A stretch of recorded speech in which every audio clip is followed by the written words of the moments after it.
This is a guide on how to play Necro when you don't want to think too much while you're playing, but still want the ability to do massive damage.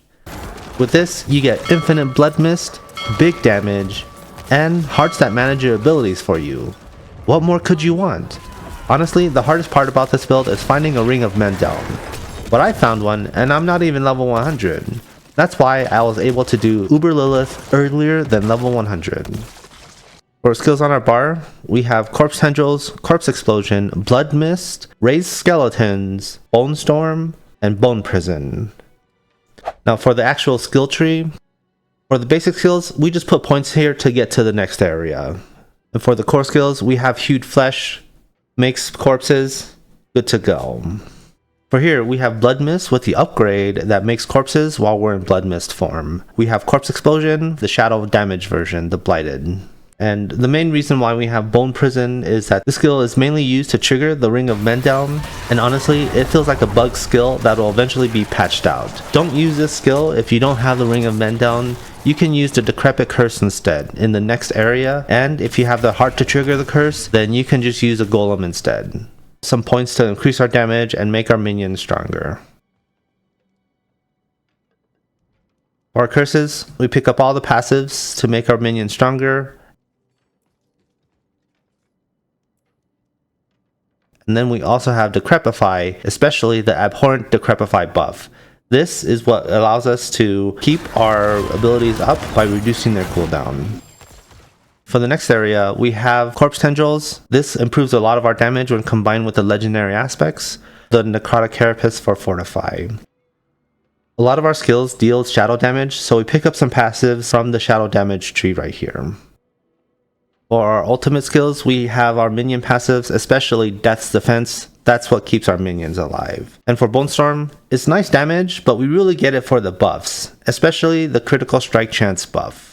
And for our key passive, we pick up Shadow Blight. A lot of our skills do shadow damage, or we have legendaries that change our skills to do shadow damage. Now for the gear, this build in general focuses on building up your lucky hit chance, critical strike damage, and bone damage. But before getting into any of that, while you're leveling, the two most important parts to find right off the bat are 2 caged hearts. And it is possible to find these while you're leveling. They are really good. The first heart being the Heart of the Sacrilegious.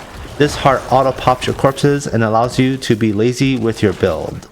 The second heart is the Caged Heart of the Decrepit Aura. This heart automatically applies the curse to your enemies around you and reduces the cooldowns of your abilities, which is why we picked up the skill from the skill tree. Another huge benefit is that this heart allows you to replace the Decrepify skill from your bar for something else. If you don't have this heart, you'll need to keep the Decrepify skill on your bar until you find the heart, or you'll struggle in World Tier 3 and World Tier 4. After you're in World Tier 4, you should look to find the Ring of Mendeln. This build is centered around this unique item and turns you into a Super Saiyan once you get it. For the helmet, we're looking for the Viscous Legendary Aspect, and for the stats, we're looking for cooldown reduction, lucky hit chance while you have barrier, armor, and life. And for the gem, damage reduction while crowd controlled is a good one. For the armor, this is your survivability piece. What you're looking for as far as the legendary aspect is the disobedience one to increase your armor. And for the stats, we're looking for armor, life, and then damage reduction. Specifically, the good ones are close enemies and enemies affected by shadow damage. And for the gems, damage reduction while crowd controlled is good as well. For the gloves, we have the decay aspect here, which increases our damage that we deal with Shadow Blight.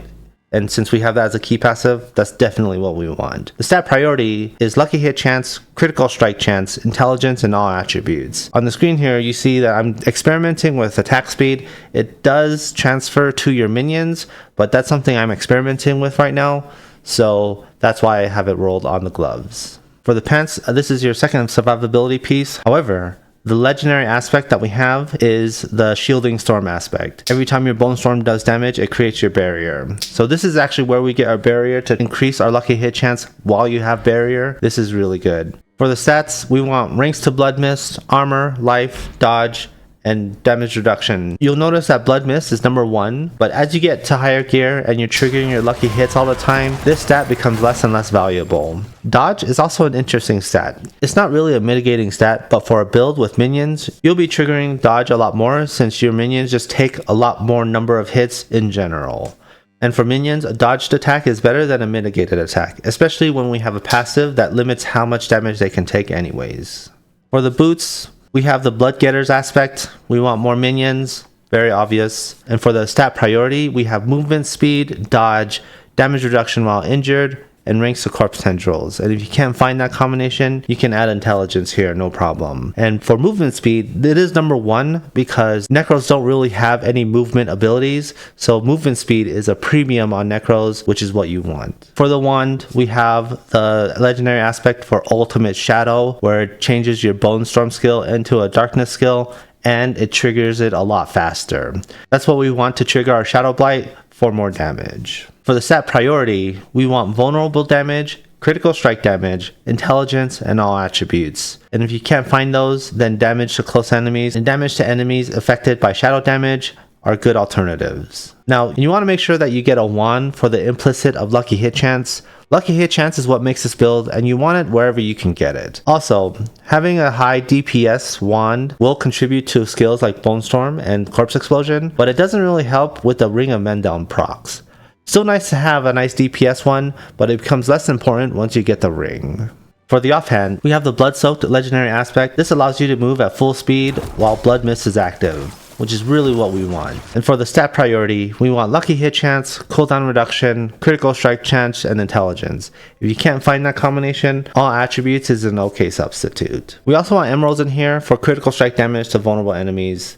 Pretty standard. For the ring, we want Ring of Mendeln. Pretty obvious, this is what the build is built around. And for the ring, we have the blighted aspect on here. Since we have the Shadow Blight key passive, we would just want to do more damage in general.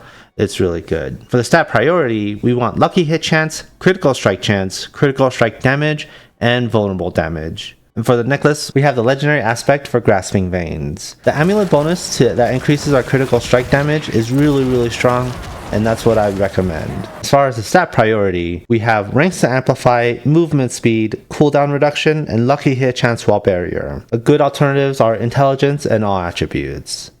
Now, like I said with the boots, movement speed is a premium, and amplify damage just straight up increases our damage overall. Now, one of the legendary aspects that I didn't really showcase is the aspect of Plunging Darkness. This creates a blight when you cast Bone Prison. You don't need this legendary aspect to trigger the guaranteed lucky hit that comes from Bone Prison. It seems that applying the vulnerable to the enemies is enough to trigger that guaranteed lucky hit. Now it's time to get into the Wrathful Heart, the caged heart of the barber. I kinda hate this heart because of the way it works, but unfortunately the damage is too great to ignore. I mean, you saw the big crit at the beginning of this video. I hate this heart because it's sort of an anti-synergy with the rest of the build. When this heart triggers, it causes the enemy to start absorbing the hits, and then it explodes for all the damage. And for the hits that are absorbed, it actually doesn't allow the abilities to trigger the lucky hit. And also for the Bone Storm, it doesn't give you the barrier for the hits that are absorbed by the barber. That in turn makes a lucky hit chance while barrier a stat that becomes worth a lot less. It's worth a lot less because you're not having the barrier up 100% of the time that you normally would. I keep it because you still trigger the barrier sometimes, it's just not up 100% and a lot more inconsistent. But if this bothers you, then you can replace the legendary aspect of Shielding Storm with something else, like Explosive Mist. Also, you'll have to replace the lucky hit chance while barrier stat with something else, like intelligence or all stats, so you can hit harder. It is possible to do this build before you actually get the Ring of Mendeln, but there are a few things that you should focus on first. The legendary powers that you should prioritize are the legendary aspect of Decay, Blighted, and Grasping Veins. These synergize really well and causes your Corpse Explosion to hit harder, and when you don't have the ring, that's where you get all of your damage. The rest of the abilities stay the same and play pretty much like Infinite Mist, except you want to keep the minions. Without them, you'll be corpse starved because your auto corpse heart will be consuming all of your corpses. And having these legendary powers with the heart should be enough to carry you through World Tier 3. When you hit World Tier 4, you simply just have to get your ancestral gear. There's no way around that. Now, for the Paragon points, the starting board, we go ahead and use the Amplify glyph here. This buffs all the rare magic nodes around, which is pretty good for our damage. If you're near max level, you can take these nodes down here for a little more in life, but it's skippable early on. I'm not level 100, so I don't take these yet. Moving on to our second board, we have the Scent of Death board. You make your way up, and then while on your way, you pick up these crit damage nodes. They're really strong. There's a couple more nodes for extra life, which are nice. This legendary node here is a good passive buff, which is why we pick it up. Then you make your way to the glyph slot and put in the control glyph. Our corpse tendrils will actually stun a lot of the mobs, and that's where we get our increase to our damage. Then we make our way left and pick up some crit damage nodes to make us stronger. Here we pick up the Bone Graft Paragon board and we go straight to the glyph socket and put an exploit for the extra vulnerable damage. And then we put in the surrounding nodes to activate. These nodes down here are for extra survivability and it's pretty nice. Then we make our way back to the second board and make our way up. We sneak in this rare node for extra survivability. We get the wither board and then we make our way up to these nodes here. Damaged extra elites are nice because we have no problem killing regular mobs. Then we go straight to the glyph and put in Scourge, mainly for the extra damage done to enemies who have a shadow dot on them, which is our Shadow Blight.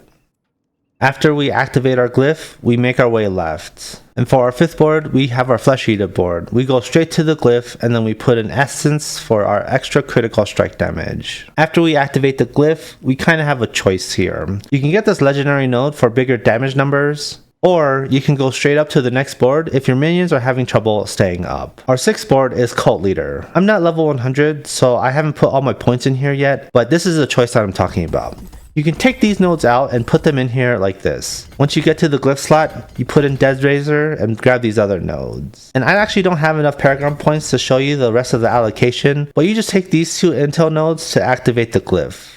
And that's the build. And with this build, I was able to do Uber Lilith at level 93, but more importantly, I was able to do Nightmare Dungeons in the most lazy way possible.